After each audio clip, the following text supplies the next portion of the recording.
Assalamualaikum warahmatullahi wabarakatuh. Selamat pagi rekan-rekan guru sekalian. Pada hari ini adalah minggu kedua saya melakukan praktek pembelajaran di dalam kelas di SMK Negeri 2 Kayu Agung, Sumatera Selatan. Pada hari ini saya akan memberikan materi mengenai masa pergerakan nasional Indonesia di kelas 10 jurusan OTKP 1. Mari ikuti saya.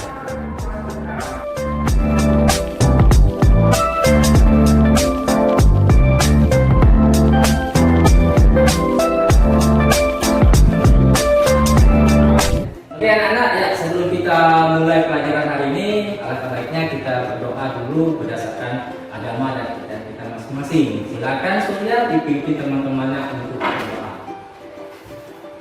berdoa. Mulai.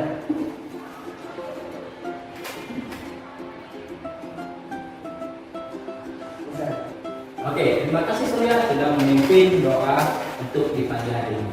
Assalamualaikum warahmatullahi wabarakatuh anak-anak. Waalaikumsalam warahmatullahi wabarakatuh. Ya, selamat pagi semuanya. Pagi. Oke, bagaimana keadaan hari ini? Baik-baik semua? Kayaknya sepertinya yang Pak lihat di sini ada beberapa teman kalian yang tidak hadir ya. Kalau gitu Pak absen dulu ya. Tolong yang namanya disebut tunjuk tangan dan temannya yang tidak hadir kalau kalian tahu informasinya tolong dikasih tahu Pak ya. Oke, yang pertama Ica Priliani. Oke, yang kedua Olivia Sunamita. Oke, walaupun kita sudah tatap muka, tapi tetap harus jaga prokes, terutama harus tetap memakai masker. Jangan lupa karena Pak mau ngajar, jadi terpaksa membuka masker dulu. Kalau pakai masker nanti takutnya suara Pak tidak terdengar. Ya, jelas? Oke, ya, baiklah. Sudah siap untuk belajar hari ini? Siap. Oke, siap. Sekarang sebelum kita masuk ke materi hari ini, kemarin sudah Pak sedikit singgung materi hari ini mengenai masa pergerakan nasional Indonesia, tapi Pak ingin flashback ke materi minggu yang lalu yang sudah kita pelajari di minggu yang lalu. Nah, kira-kira ada yang masih ingat? Kita minggu lalu mempelajari tentang apa saja? Ya? Ya. Dampak penjajahan bangsa Eropa di Indonesia. Benar? Nah. Oke, ya bagus. Lanjut. Apa lagi yang bisa jawab? Ya. Ada 5 bidang dari dampak penjajahan bangsa Eropa di Indonesia. Apa saja bidangnya? Politik, sosial, budaya, ekonomi, dan pendidikan. Iya, benar. Ya. Jadi kemarin kita sudah membahas tentang dampak penjajahan bangsa asing di Indonesia atau bangsa Barat di Indonesia. Yang mana dampak penjajahan bangsa asing di Indonesia itu ada 5 nih. Yang kita ya tolong diperhatikan. Videonya nanti setelah video ini selesai akan Pak tanyakan sesuatu berkaitan dengan video ini. Oke, silakan. Sebelum abad ke-20, perlawanan bangsa Indonesia masih dilakukan bersifat lokal atau kedaerahan, secara fisik dengan menggunakan senjata tradisional dipimpin oleh tokoh-tokoh karismatik. Namun, perlawanan seperti itu selalu gagal dan dapat diberantas oleh penjajah. Dengan masa pergerakan nasional, muncullah organisasi-organisasi yang bersifat modern, lebih terarah, dan lebih terorganisir. Dan berikut adalah organisasi-organisasi yang muncul pada masa pergerakan nasional. Budi Utomo. Organisasi ini berawal dari gerakan Dr. Wahidin Sudirohusodo yang berkeliling Jawa untuk mensosialisasikan pentingnya pendidikan. Selain mensosialisasikan pendidikan, terdapat pula dana pendidikan untuk mereka yang kurang mampu. Dana pendidikan tersebut disebut dengan Study Fund. Kemudian pada tahun 1907 terjadi pertemuan antara Dr. Wahidin Sudirohusodo dengan Sutomo, seorang mahasiswa Stovia. Sutomo tertarik dengan gagasan Dr. Wahidin Sudirohusodo lalu mendirikan organisasi Budi Utomo pada tanggal 20 Mei 1908. Organisasi ini merupakan organisasi pertama yang didirikan oleh bangsa Indonesia dan beranggotakan mahasiswa Stovia. Berdirinya organisasi ini merupakan tonggak awal kebangkitan nasional sehingga hari lahirnya Budi Utomo ditetapkan sebagai Hari Kebangkitan Nasional. Oke, ya itu tadi videonya ya yang berkaitan dengan materi Masa Pergerakan Nasional Indonesia. Ya, ini LKPD-nya. Itu pertama, ini ada identitas materi ajarnya.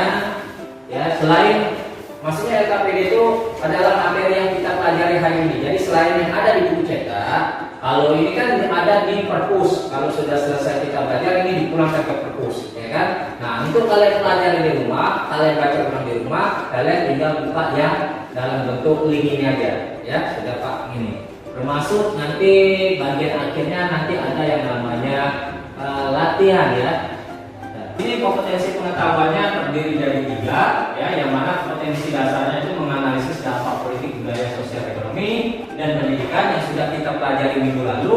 Hari ini akan mempelajari tentang lahirnya pergerakan nasional, dan minggu depan akan kita mempelajari tentang peristiwa Sumpah Pemuda.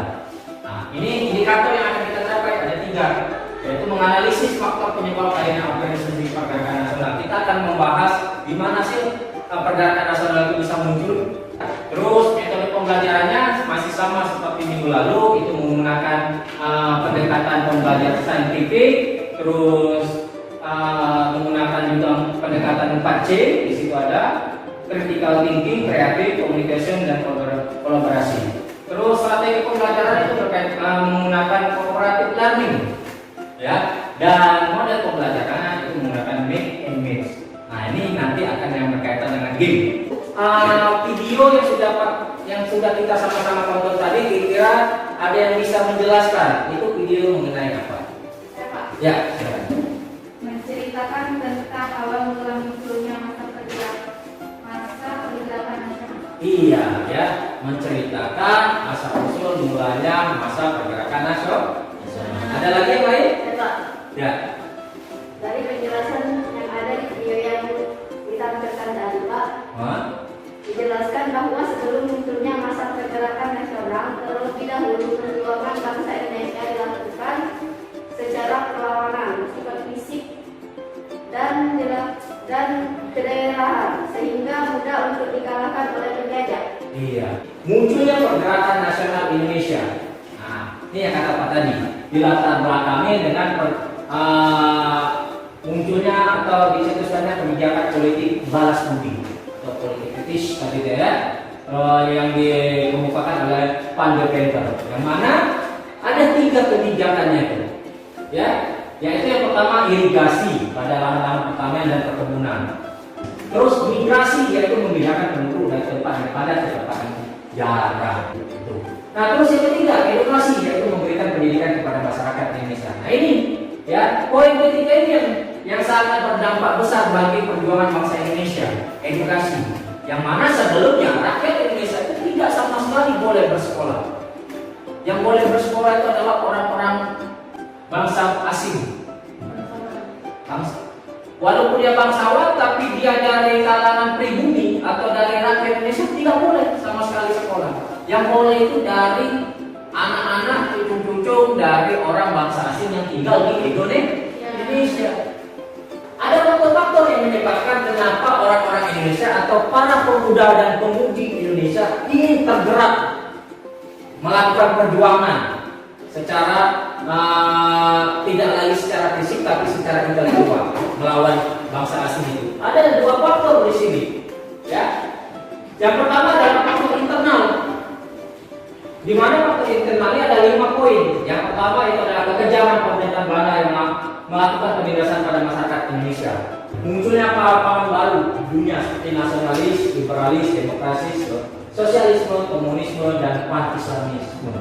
Ya, munculnya paham-paham baru. Orang-orang Indonesia bisa tahu akibat dari munculnya para golongan terpelajar.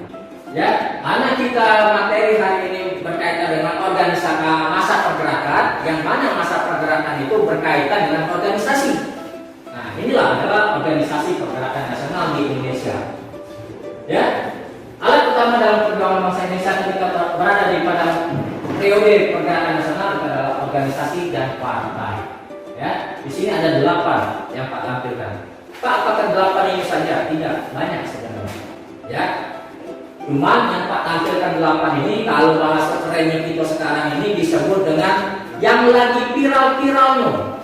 Budi Utomo, Sarekat Islam, Ini Parti, Perhimpunan Indonesia, Muhammadiyah, Nahdlatul Ulama, Partai Komunis, dan Partai Nasional.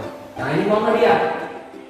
Siapa pendiri Muhammadiyah? Pendiri Muhammadiyah itu yang disebut dengan ini Kiai Haji Ahmad Dahlan. Tokoh-tokoh yang ada Pak munculkan sini, inilah tokoh-tokoh yang mendirikan partai-partai atau yang mendirikan organisasi-organisasi pada masa pergerakan nasional. Wawasannya berkembang. Tidak hanya untuk membantu kesehatan orang-orang Indonesia saja, tapi dia bagaimana dia berpikir bagaimana untuk membebaskan Indonesia dari jajahan kelompok kemarin ya. Oke ya. Nah, tidak kita bisa menghemat waktu, kita langsung main game aja. Nanti akan Pak tunjuk kelompoknya untuk menjawab pertanyaan ya. Kita mulai dari kelompok 1. Kelompok 1 ini ya. Oke, kelompok 1, kelompok 2, kelompok 3, kelompok 4, kelompok 5 ya. Oke, kelompok 1 sudah siap ya? Ya, di sini kelompok 1 kita mulai ya. Oke, kelompok 1 mau pilih kolom berapa? 4. Oke, kolom 4 kita buka ya. Pertanyaannya, Muhammadiyah merupakan salah satu organisasi yang muncul pada masa pergerakan nasional Indonesia. Selain bergerak pada kegiatan dakwah keagamaan, kegiatan apa saja yang dilakukan oleh Muhammadiyah. Tadi sudah Pak jelaskan. Ada yang mau menjawab? Siapa yang mau jawab? Ya, silakan didiskusikan dulu. Selain bergerak di kegiatan dakwah keagamaan, Muhammadiyah bergerak pada kegiatan 1. Kegiatan mendirikan sekolah-sekolah keagamaan atau sekolah Muhammadiyah. 2. Kegiatan mendirikan rumah untuk anak yatim piatu. 3. Kegiatan mendirikan balai pengobatan serta rumah sakit. Oke. Benar anak-anak? Yang lain?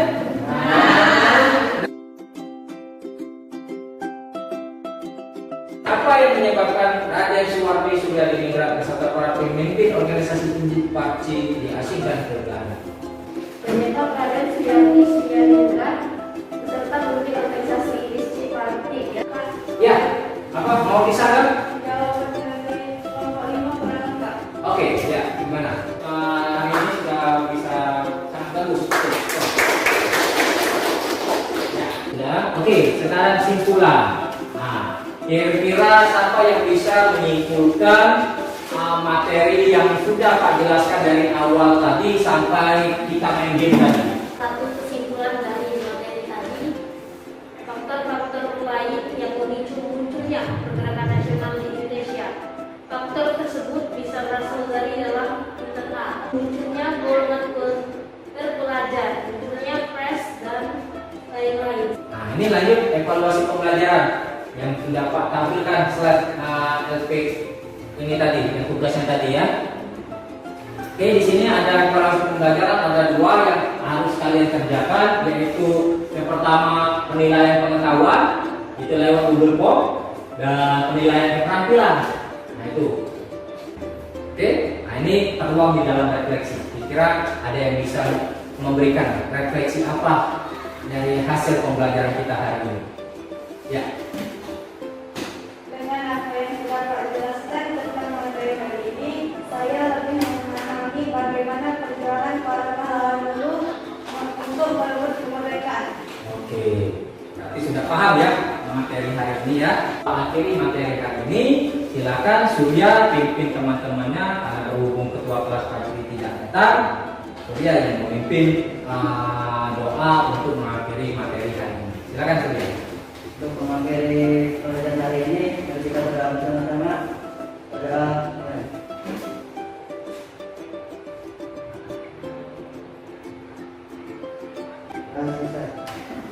Oke, ya. Oke, sebelum Pak akhiri, Pak kasih informasi. Jangan lupa ya, kalian kerjakan tugas-tugas tadi dan jangan lupa tetap menjaga prokes sehingga kita sama-sama tetap sehat dan bisa belajar seperti biasa kembali. Oke, Pak akhiri sampai di sini dulu materinya.